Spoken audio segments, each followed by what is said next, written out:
What's going on, guys, and welcome back to the channel. If you're new here, be sure to hit the subscribe button and turn on notifications so that way you'll never miss another upload. But you may be asking what we're doing here. Well, today we're here for part 4 of What If I Wrote the Pokemon Anime. But before we get started on that, I'm going to need you to take a look at this analytical stat bar right here. You guys already know the drill. Do all the things that I said before. But without further ado, if you haven't seen the previous parts, please check those out because I'll link those in the iCard above. Now, let's get into What If I Wrote the Pokemon Anime Part 4. I hope you enjoy.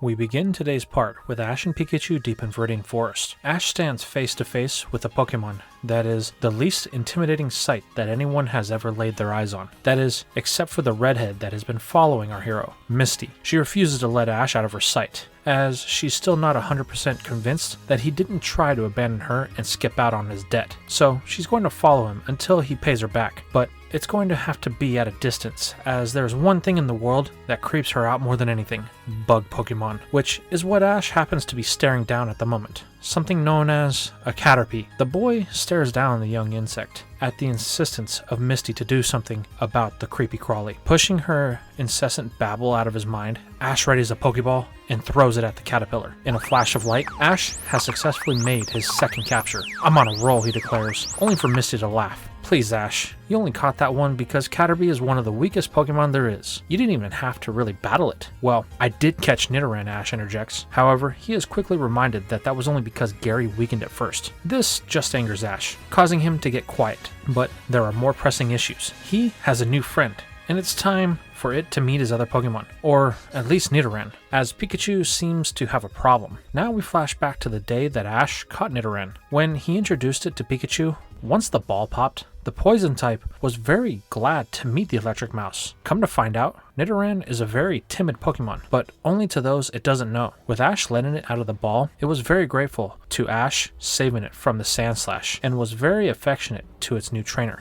However, Pikachu didn't share the same feelings. The release of Nidoran seemed to trigger the mouse, as it became slightly angered, discharging a few sparks of electricity at both Ash and Nidoran. This caught him off guard, causing Ash to misstep and catch a spark that shocked him. Back in the current moment, Ash calls Pikachu, who is standing by Misty. It scampers over, seemingly unaware of what is about to take place. "Hey Pikachu, I know you didn't get off to the best foot with Nidoran, but I think we should try it again." The mouse is unaware of what Ash means, encouraging its trainers to bring out the new friend. So, with the blessing of his starter, Ash pops the 2 Pokeballs, revealing his other 2 teammates. The 2 captures become acquainted with each other, only finding common ground with both being small and timid. Ash enjoys this sight, thinking that Pikachu will finally be able to make a few friends. But this hope is dashed by Misty as she signals Ash from a safe distance. Ash, I think you had better step back." But before he can, he's struck with another bolt of electricity. However, this one is far more intense, catching everybody but Misty. While Ash and Caterpie are unable to move, Nidoran didn't take too well to this outburst, and it runs off deep into the forest. Ash sits up, calling for it to come back, but the poison type just disappears off into the brush. "Pikachu, what's wrong with you?" Ash yells, only for the mouse to shake off the overwhelming feeling that it just had, for it to be confused as to why Ash is yelling at it. This causes Pikachu to duck behind Misty, out of fear from Ash. Misty begins to scold Ash for yelling at Pikachu, only for him to say he'll deal with this later. He then puts Caterpie on his shoulder, telling it they have to go find Nidoran. Ash then runs off, leaving Misty and Pikachu both alone and confused. Ash and his new bug trek deep into the forest, looking for any signs of Nidoran. He can see little signs here and there. However, this is where things take a turn for the worst, as Ash has stumbled into the area of Viridian Forest where the bug Pokemon are most prominent. There is one here that is more aggressive, and Ash encounters the first stage of the evolution once he enters, a Weedle. Unfortunately, our hero isn't paying attention and steps on the needle bug, catching an injection of poison through the bottom of his shoe. The reaction is almost immediate as the boy becomes woozy and falls. The last thing he sees is Caterpie facing down a bunch of Weedle that look very angry with the 2 for entering their home. Then,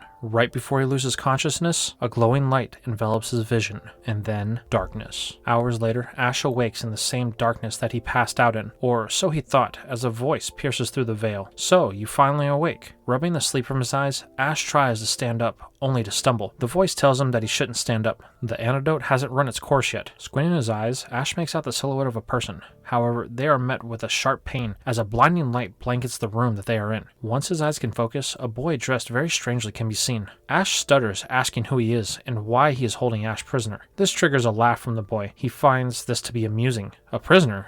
That's funny, but not even close. If anything, I'm your savior. If I hadn't seen that light, then you would be Weedle food. Weedle food? What? Then Ash remembers. Hey, where's Caterpie? Relax, the boy says. Your Pokemon is right beside you. Ash looks down, but what he sees isn't Caterpie, but some sort of strange cocoon-like figure. Hey, what kind of cruel joke are you playing? That's not my Pokemon. You, what do I call you? Oh, me? I'm the guy that saved your sorry butt. However, you can call me Samurai, and that is your Pokemon. When I found you, it was blocking the attacks of the Weedle. I assume by your reaction and the light that I saw, your Caterpie evolved to save you from the attacks. So, this is my Pokemon? Ash questions. Looking into his eyes, Ash can see what Samurai says is true. Ash is overwhelmed with joy at the thought of his Pokemon evolving to save him. However, this is short-lived, as the reality of the situation crosses his mind. Nidoran is still missing. Misty and Pikachu are still out there as well. Metapod, we have to go. Ash turns to leave, only to be stopped by Samurai. That's not a good idea, he says. Bug Pokemon in this area are most active at night. If you go out now in your current condition, then there will be no saving you from what happens. But my friends, Ash says, don't worry, hold tight. I'm sure they're fine. At first light, we'll go look for them. Reluctantly, Ash accepts this, as Samurai points out that Ash doesn't know the area, and it's obvious with the injury that he had sustained. Over with Misty, she and Pikachu have found cover for the night in a hollow tree. The next 12 hours are going to be tense for the duo. For Misty, it's simple. Her fear of bug Pokemon has her shaking like a leaf. This results in her not sleeping a wink, as every movement in the shadows keeps her on the edge. On the other hand, Pikachu has a much different problem. The way Ash talked to it, the mouse doesn't understand. Pikachu was just starting to come around to this human, a first for it. Then this. And why did Nidoran run off? The mouse thought they were friends. After all, at the Pokemon Center, they had hit it off great, though things started out kinda rough. All these thoughts have the mouse wondering, should it just leave? The next morning, Ash and Samurai are up bright and early. Even though Samurai saved his life, the two are still an uneasy alliance. Samurai can't understand why Ash would just run off into a very well-known area of aggressive bug Pokemon, especially being as unprepared as he is. While Ash is agitated that Samurai wouldn't let it go. He made a mistake, but there's more important things to worry about. This is where Ash explains the reason of urgency of the matter. His Nidoran isn't the strongest or most confident in its abilities. Out here alone, it's in danger. However, Samurai counters this with a simple reminder that Nidoran is a recent catch, and it was wild up until recently, so he may be a little bit too overprotective. However, Ash doesn't want to hear this, telling Samurai if he's not going to offer any help, then he'll find Nidoran himself. Our hero then storms off, leaving the baffled bug catcher standing there, only able to utter a warning to Ash about the dangers of the area he's heading in,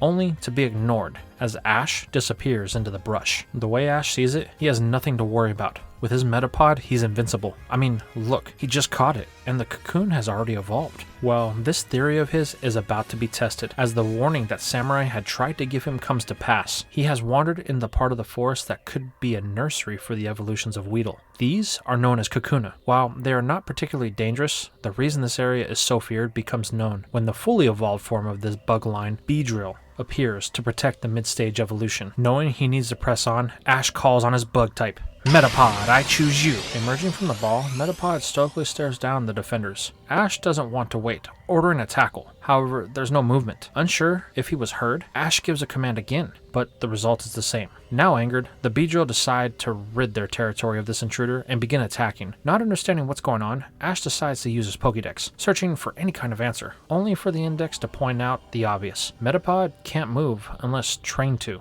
and newly evolved ones can do nothing but take attacks. This is made very evident as he watches it in real time. Metapod is in serious danger, taking Twin Needle after Twin Needle. Unfortunately, Ash won't get the time to correct this mistake, as a Beedrill swoops in, slightly missing a Twin Needle. Ash watches as his newest Pokemon is carried away deeper into the forest. Luckily for the young trainer, this saves him from any further danger as the rest of the bugs dissipate. Now, with no Pokemon or friends to help him, Ash can do nothing but chase after Beedrill Metapod. In his mind, he won't lose a second Pokemon. Now we follow up Misty and Pikachu. They have been making their way through the forest for quite some time. It's to the point that Misty has found herself back on the main path with all the trail markers. Misty can think of nothing else to do but follow them in hopes that Ash would have made his way there. The redhead needs to hurry, as Pikachu seems to be acting strange. While her and the mouse have a good understanding, she is not its trainer, and the disappearance of Ash seems to have affected the rodent in a negative way. It is not its usual happy yellow blob it depicts itself as. Unfortunately, she has little time to dwell on this fact when Misty crosses paths with another one of the residents of Viridian Forest. This Pokemon is known as Pidgeotto, and while they are not normally aggressive towards humans, they will defend their territory from intruders and attack when they are hungry. Knowing she needs to defend herself, Misty calls on one of her Pokemon.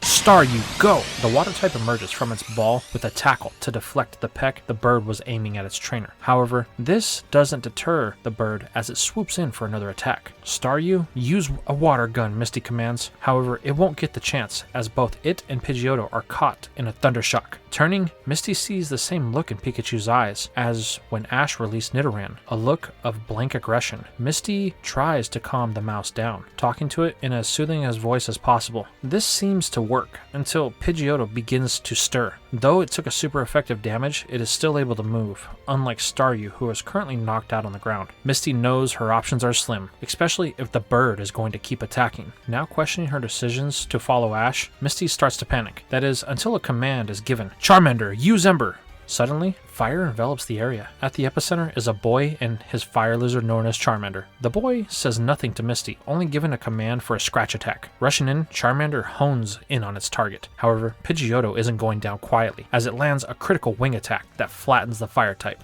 With agitation in his voice, the boy recalls Charmander, commenting that one more loss for the fire type will result in an outcome that it may not like. This catches Misty's attention, but she says nothing as the bird is on the move again. While she is more preoccupied with her own self-preservation, the boy, on the other hand, is excited this Pokemon is a fighter, unlike a starter, and it's something he wants. Mankey, go! In a flash of light, the fighting type emerges, hitting the bird with a karate chop to its head. This finally brings it down long enough for the blue-haired boy to throw a Pokeball, capturing the threat. That's right, Mankey. You know how to use your power, unlike Charmander. Without another word, the boy turns to leave. Misty wants to say something, but is met with another problem. Pikachu is sparking again, and Misty seems to be the target of its aggression. Back with Ash, he has trekked deeper into the woods. One thought drives his movement, finding not one but both of his Pokemon. Unfortunately for our hero, he is lost and he knows it. Unable to do anything else, Ash stops to look around. This actually benefits our hero as he notices that he is in an area that is oversaturated with Kakuna. They cover the trees on every available surface. Ash knows that he must be close. Then he hears it, some sort of skirmish off in the distance. Ash begins running in the direction of the sound. As the noise gets closer, Ash moves faster, hoping he's not too late. It isn't long until he finds himself in a clearing. At the center is a swarm of Beedrill that appear to be attacking something. As he closes in, Ash can see the targets of their aggression. It's Nidoran. The poison type appears to be very tired, having spent the last day dodging its way through the territory of the Beedrill. These ones are far more aggressive than the ones that Ash had battled earlier in the day. Unsure of what else to do, Ash jumps in the center of things to save Nidoran from a twin needle that was only inches from landing.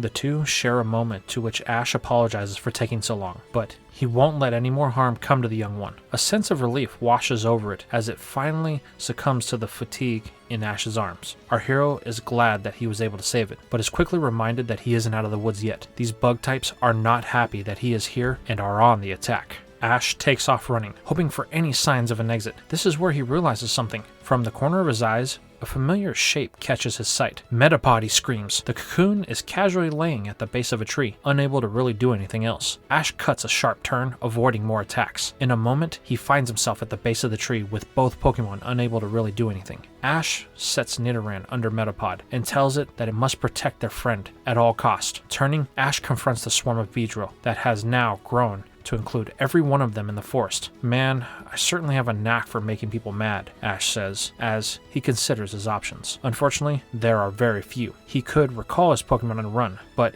he doesn't know where Misty and Pikachu are, and the last thing he wants is Misty to think that he will abandon them again. Then there's the option to stand and fight. While brave, it's not really smart. There's no way he could take all of these Beedrill by himself. With little time, Ash begins to charge the swarm, only for something to burst from the trees and begin attacking the bugs. Ash stops to question what is happening, only for a familiar voice to tell him he's an idiot for not waiting. Turning, Ash sees Samurai. He has come to lend his assistance to our hero. I told you that you didn't know the area. Now look at the trouble you've caused. Well, I had to find my Pokemon, Ash says. I can see that. Now stand back and let my pincer handle this. The Battle Beetle is very aggressive, as Samurai reveals that this is his ace, or his strongest Pokemon. Pincer appears to be a very high level. It's doing very well, scaring off several of the enemy bug types. A feeling of confidence is beginning to build in Ash. That is, until he bumps into one of the Kakuna on the tree that Metapod and Nidoran are under. This causes a chain reaction, as all of the Kakuna in the immediate area begin to molt their skin as they take their final evolutionary stage, increasing the numbers of the swarm to a point that Pincer can no longer hold its own. "You idiot!" Samurai yells. "Why can't you go anywhere without causing pandemonium?" Ash tries to say he's sorry, but he's only able to muster a stutter. However, Samurai and our hero just end up arguing about the reason that they are in this mess. "Look at Pincer, it's getting hurt because of you." Ash tries to defend himself, but the bug catcher isn't having it, telling Ash he will never be a strong trainer. It's no wonder his Pokemon all tried to abandon him. This comment stops him in his tracks as the words echo through his mind. While this is happening, Metapod is watching and hearing everything. It looks back at Nidoran, who is flinching from the pain that it's in, while Pincer is steadily being overwhelmed. Stealing its resolve, Metapod makes its choice. Erupting in an evolutionary light, the cocoon takes on its third form, the vibrant and beautiful Butterfree. Ash's eyes begin to well in tears. Did it just... But his comment is interrupted when Pincer is knocked back, unable to battle. Then, Samurai tells Ash to give Butterfree an order. It's their only hope. Taking out his Pokédex, Ash sees the moveset of this Pokemon. There is one attack he thinks that might do the trick. With the confidence of a Pokemon master, Ash calls for a sleep powder. Butterfree beats its new wings, taking into the air. With a mighty flap, it begins to pepper the swarm of Beedrill with the powder. Slowly, the aggression dies as one by one the Beedrill drop to the ground. Asleep, the newly evolved Pokemon then joins Ash by his side, where he asks if it evolved to save them. It nods as it settles on Ash's head. "Wow, Ash, I've never seen somebody command a newly evolved Pokemon with as much skill as that before. I may have been wrong about you." Ash thanks Samurai for the comment, only for the catcher to request a battle as a proper thank you. He would like to test his bugs against Ash's. "Well, I would, but Nidoran needs help," Ash says. "I need to get to the Pokemon Center." "I understand," Samurai responds. "Well, I'll show you the way out of Radiant Forest." With that, the two begin to make their way in the direction of PEWTER City. It takes a bit, but eventually they find the main trail, and at its head is a sight that Ash is happy to see: Misty and Pikachu. However, once they get close, Ash can see the whole picture. Misty is worn out and Pikachu appears to be in bad shape. The only thing Ash can say is, "What happened?" Now, we pick up with the trio of Jessie, James, and Meowth. They are high above the ground in the repaired Meowth head balloon. The three are discussing their point of attack as their next mission is on the horizon, the site of the first Pokemon gym in Kanto, PEWTER City. And this is where we are going to leave things for now. So, with part 4 out of the way, I have some questions. What did you guys think about this part? How did you like Ash's second capture, Butterfree? What's the deal with Pikachu and its freakouts? What happened to Pikachu and Misty? And why is Team Rocket heading to PEWTER City? Let me know in the comments down below.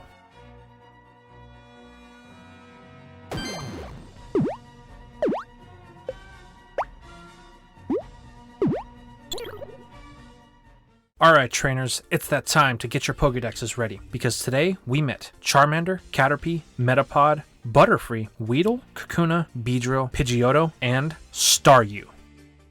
I want to thank you all for watching the video all the way to the end, and I hope you return for a future video. But with all that being said, don't forget to hop onto my Discord if you guys want to check out other content creators, or if you want help making your own content. Follow me on Twitter, and you may get the opportunity to see some behind the scenes that I'm working on. Also, if you want to help support the channel further, considering become a patron or a YouTube channel member. For only $5 a month, you're going to get up to a week's early access to all of my videos, and on any tier, you'll also get the exclusive content that I'm putting out on those two platforms, which is what if I wrote the Pokemon anime. But with all that being said, it's time to sign out the video the best way we know how, by thanking the sponsors, the YouTube channel members, and the patrons. For the patrons, we have Silver Heart Soul, Robert, Andrew McCartney, Holosif, Julian Rodriguez, Ruben Watson, Lord Explosion Murder, Flyer 943, Kevin Atran, Drax, Truevolt, Adrian Carr, Dino King, Fox King, Warney Taylor, Plus Ultraman, Megar, Kendall Green, Earth Dragon, John Larson,